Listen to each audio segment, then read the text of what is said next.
আসসালামু আলাইকুম everyone, welcome back Ain's mom lifestyle channel. কেমন আছেন সবাই? আমরা আলহামদুলিল্লাহ খুব ভালো আছি। তো আজকে আমার কিছু মুদি বাজারের দরকার ছিল, তারপর আইন বাবার ফল ফ্রুট সবকিছুই শেষ হয়ে গিয়েছিল। তো আপনাদের ভাই অফিসে যাওয়ার আগে আমাকে বাজারগুলো করে দিয়ে গেছে। তো এখানে দেখতে পাচ্ছেন একটা তরমুজ এনেছে, কলা এনেছে আইন বাবার জন্য, ফল এনেছে আপেল, মালটা। তারপর আইন বাবাকে ল্যাকটোজেন দুধ খাওয়াই। আর 5 কেজি নাজিরশাইল চাউল এনেছে। আমাদের অবশ্য 25 কেজির একটা বস্তা নিয়ে আসে। তো আজকে যেহেতু অল্প কিছু বাজার, তাই অল্প করেই আজকেও চাল নিয়ে আসছে। তো এখানে 2 লিটার তেল নিয়ে এসেছে, পেঁয়াজ নিয়ে এসেছে 3 কেজি, রসুন 1 কেজি, লবণ, তারপর ভীম লিকুইড 2 প্যাকেট, জিরা আছে, লবঙ্গ আছে, এলাচ আছে। এই ছিল আমার আজকের বাজার। বাজার গুছিয়ে এখন আমি সিঙ্গারা, তারপর শসা, পেঁয়াজ, কাঁচামরিচ নিয়ে বসে গেছি খাওয়ার জন্য। তো এটা আপনাদের ভাইয়া আসার সময় নিয়ে এসেছিল। সে জানে আমি হচ্ছে এই সিঙ্গারাটা খেতে পছন্দ করি। শুধু আমি না, আয়ান বাবাও এটা খেতে খুব বেশি পছন্দ করে। তো কিনে নিয়ে এসেছিল তাই। তো এখন আমি আর আয়ান বাবা এটা খেয়ে নেব।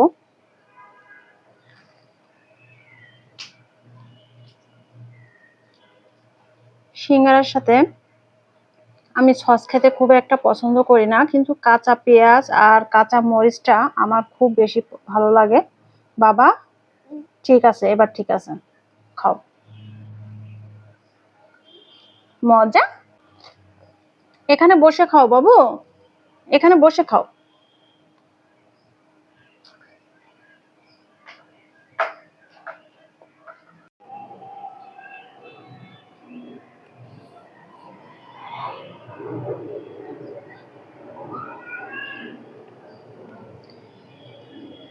এখন আমি গাছে পানি দিয়ে দেব।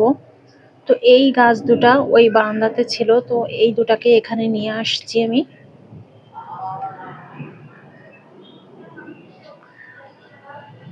আর এই দুটা টপে সেদিন আমি হচ্ছে এই টাইম ফুল গাছগুলো লাগিয়েছি।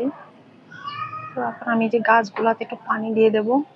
আসলে রোদের কারণে না পানিটা খুব দ্রুতই শুকিয়ে যায়।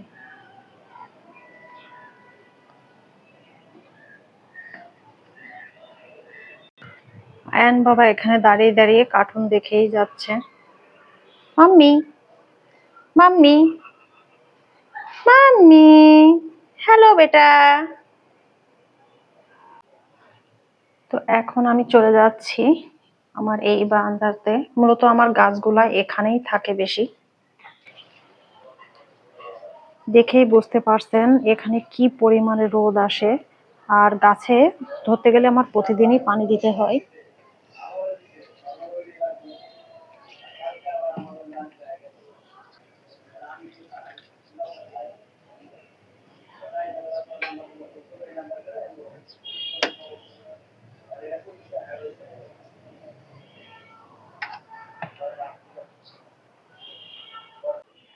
এখন সন্ধ্যার সময় আমি আমার জন্য চা বানিয়ে নিচ্ছি। তো পানিটা তো গরম হয়ে গেছে, এখন আমি চাটাও দিয়ে দিচ্ছি।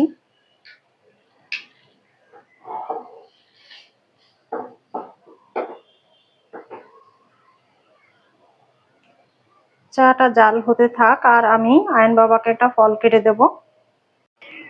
তো এই তো আয়ন বাবাকে আমি একটা আপেল কেটে দিয়েছি। ও এখন এখানে দাঁড়িয়ে দাঁড়িয়ে খাচ্ছে আর ওদিকে কার্টুন দেখতেছে। মাম্মি, আপনি তো খাবেন? আপনি আপেল খান, এটা খাওয়া লাগবে না।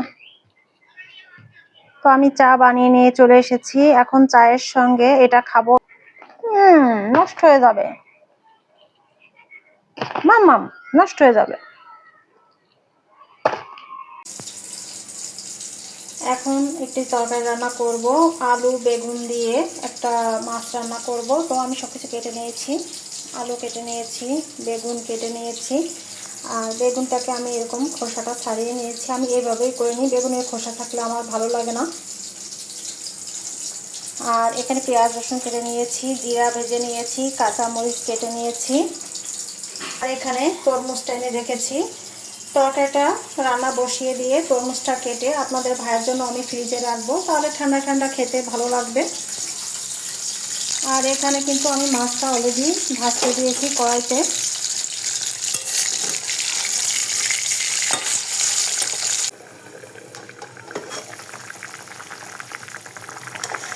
ঝোলে জাল উঠে গেছে, তো এখন আমি এই যে বেগুনগুলো দিয়ে দেব।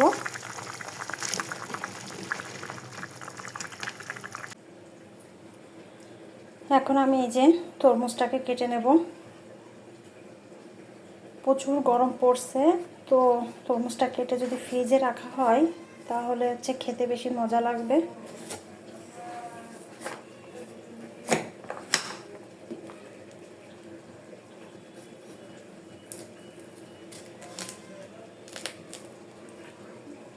তরমুজটা লাল তো আছে, এখন খেতে কেমন হবে কি জানি। তরকারিটা রান্না করা আমার প্রায় শেষের দিকে, তো এখন আমি সেই ভাজা মশলাটাকে পেস্ট করে নিয়েছি, এখন ঝোলে দিয়ে দিলাম। 2 মিনিট পরেই আমি তরকারিটা নামিয়ে নেব। বেগুন আলু তরকারিটা রান্না কমপ্লিট, আর আমি অন্য একটি পাত্রে ট্রান্সফার করে নিয়েছি। এখন ফিল্টারে পানি দিব। তো প্রচণ্ড গরম যখন পড়ে ফিল্টারে পানি দিয়েও আমি হচ্ছে রাখতে পারি না, যতই পানি দিই ততই মনে হয় শেষ হয়ে যায়।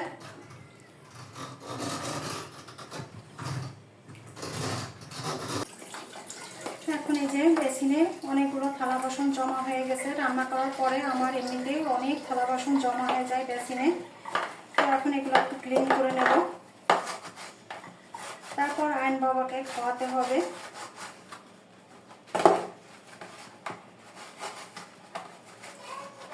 আসলে একটা সংসারে কিন্তু কাজের শেষ নেই, যতই কাজ করি আমার মনে হয় কাজ থেকেই যায়, এক রেখে এক কাজ থেকেই যায়।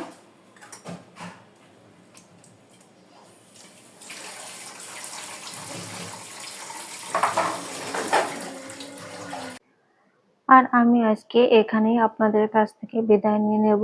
আমার এই ছোট্ট ভিডিওটি যদি আপনাদের কাছে ভালো লেগে থাকে প্লিজ একটি লাইক দিয়ে দেবেন আর ভিডিওটি ফুল ওয়াচ করে দেবেন। সবাই ভালো থাকবেন। আল্লাহ হাফেজ।